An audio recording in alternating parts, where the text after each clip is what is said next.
Hi everyone, this is Cherry Enchantress with Pixie Dust Tarot, and this is your daily dust for Friday, January 6th, if you're watching in real time, but it can also be for whenever you stumble upon it.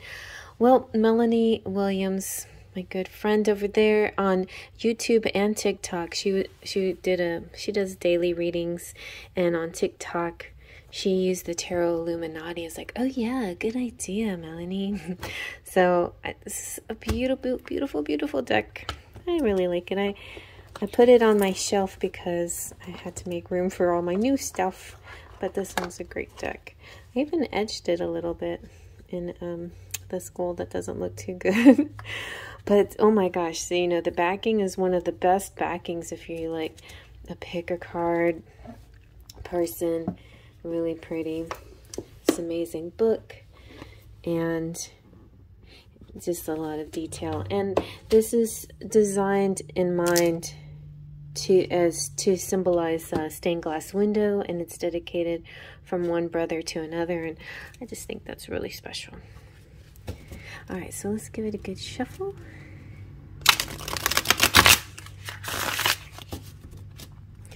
I used to use this a lot in the day.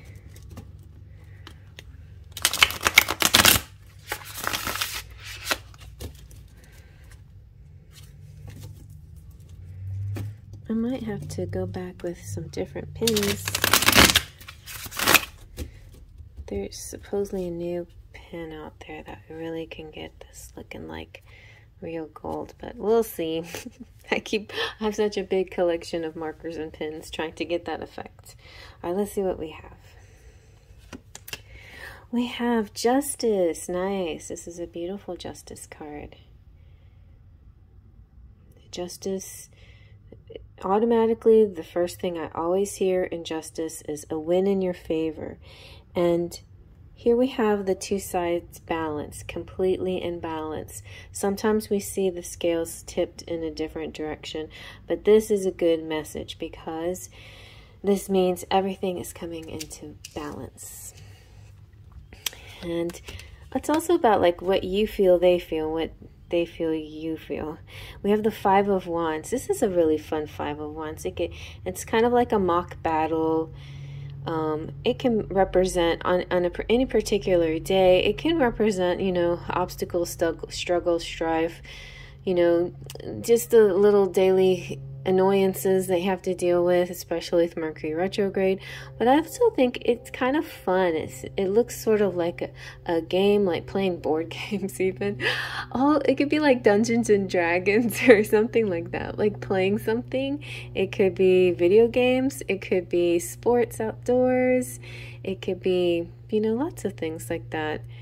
You know, sometimes maybe more of the rougher sports, maybe not. But it just seems playful. Or the kids playing, or the cats playing. Oh my gosh, my cats. I just inherited another kitty. I have a grandson now. And he's really friendly with Pumpkin, and they get along so good. But man, they are ripping up the house. Anyway, we have... Ooh, the Lovers. Lovers is nice. So the Lovers is... represents, I hear Gemini right away, because that's my son's cat, and he's a Gemini. He kind of looks like that guy a little bit. Anyway, the Lovers is interesting because most of the Lovers card, there's a man and a woman and like an angel or a higher being or something that brings the lovers together. This one we have like a full bush and then the fire. It's almost like Eve is the destruction of Adam, right? But in a higher perception, a higher calling, it just is about a yin-yang energy. Let's zoom on in. It's kind of exactly what I'm getting here. It's like counterpart energy, great balance between two people. But you can't... I feel like the angel represents the third thing, which can... In this case, it kind of feels like connection. There's like, you can have a man and a woman, but you can't bring them together unless there's that energy, that third force, the magnetism, the attraction, the divine timing, whatever it is. It's like that energy that binds them, that attracts them, then brings them together. So I think that's happening, but there could be some resistance or playfulness, or in my case, let's put it back to the kitty cats. You are seeing a beautiful balance of reciprocity and like-mindedness, and the kitty cats are playing really nicely together because they have a perfect harmony together. You know, they when one ends, the other one picks up. It's just the energy that they have between each other. They're not harsh with each other. They like understand not to go too far when it comes to biting or scratching. You know what I mean? It's kind of something like that. Something like that. Like this could be like a fun debate you have with somebody, but you know not to push it too far into the territory where it starts to become an insult and it's hard to get over, right? So I just feel like there's a beautiful, because it's balanced, I think both sides feel the same way. Oh my gosh. And politically, that's just kind of interesting too. Justice and sometimes inner struggle amongst and a group. But the Lovers represents harmony, and harmony is coming. But this kind of Lovers card is a little different than most because of what Adam and Eve are doing here. Eve has got this serpent, and she's got the fruit, and Adam looks all upsetsies, and he's got the fire over there, and oh my gosh, my life's destroyed, kind of. So I've never seen a Lover's card like that, but I'm not okay. You know what? I'm going to make sense of this Lover's card, and maybe I'll get some insight while I'm reading. So in this book, each one has a kind of title, and this title is Yearning for Reunion. I'll just read this for you guys, just cause we need to know, right? Every man and every woman is a star. We and the universe are all made from the same stuff. When we are created, we contain a spark of the divine, a star within our bodies that is a direct reflection of every other star contained within every other person and being upon the earth. We join in groups to create patterns in the sky. We move about in the heavens and have orbits, and some of us collide and others unite in beautiful constellations. But we are all star children, siblings under the same canopy of heaven, and we all seek reunion with our origin. The stars within us speak to their source, and we yearn to return to it. Now, I feel like I'm on the Gaia channel right now. The journey is long, but we find in another person a star that is closest to that which we yearn for, and we see in them the source of light, and they see it in us, and we join with them in yearning and desire and passion, and through them we are completed. This is love. Okay, I've been asking that. What is love? The joining of two stars contained in the bodies of human beings, expressed in the bridging of the gap between them. Yet, do not curse the gap. Lover, do not bemoan the space that you must traverse to achieve reunion, for it is only by virtue of this gap that you might feel yearning and love at all.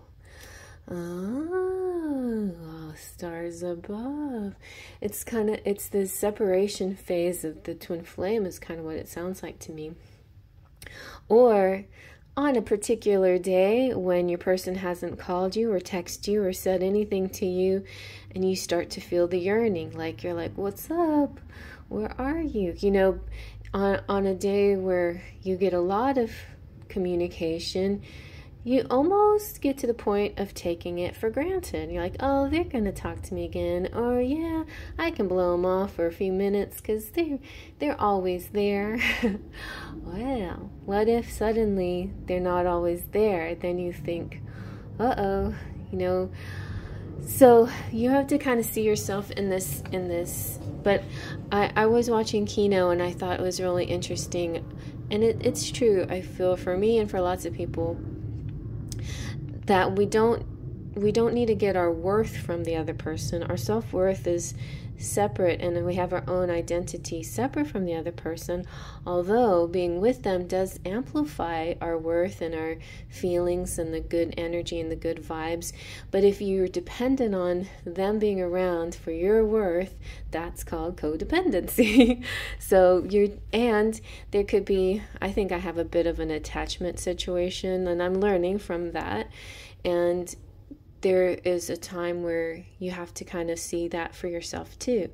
And also, it's interesting when like, say for instance, twin flames meet at once. It's a beautiful magnetic I'm trying to say magnetic and magnanimous, and it's just mags. It's just like heightened. Everything is heightened. It's a strong magnet. It's attraction. It's like amazing, and you feel great. And then your ego mind comes in. Maybe you, not so much, maybe the other person, but the ego mind comes in and they're like, whoa, wait a minute, hold up. And I think that's what the masculine goes through more often than the feminine, but it can be in reversed. And then the masculine or the male will, kind of do like, this woman has power over me. No, I'm a man. I can't be overpowered. I have the power, And it could be something like that. I mean, that's just a very broad example, but it could be lots of, psychological, emotional things that go on in that after that first meeting. The first meeting's great, but then when you fall for somebody, or you find your match or your counterpart, you see parts of yourself and it all surfaces, bubbles up. You have to start facing things about yourself, maybe that you don't like so much, or maybe that you just not super willing to work on right now, or just want to be who you are and you don't want to make changes or whatever. And so it could cause, a little bit distress in one partner or the other, or even both. But I feel like overall, this is a message of union. Like, the union is here. It's coming, or it's never left. It's just, there's phases and perceptions and learning and all kinds of stuff going on. But I think it's really beautiful, because the theme here for the whole thing, I think, because Justice is also about love. She's Venus energy. She's the law, but she's also love. And love and seeking union with another person or the divine, this is yearning and being two parts of the same whole, and finding your other half, and passion, and separation leading to yearning, which leads to union. Recognizing the divine origin, a strong connection between people, and opposites uniting. And I hope you like that. Big trust and pixie dust.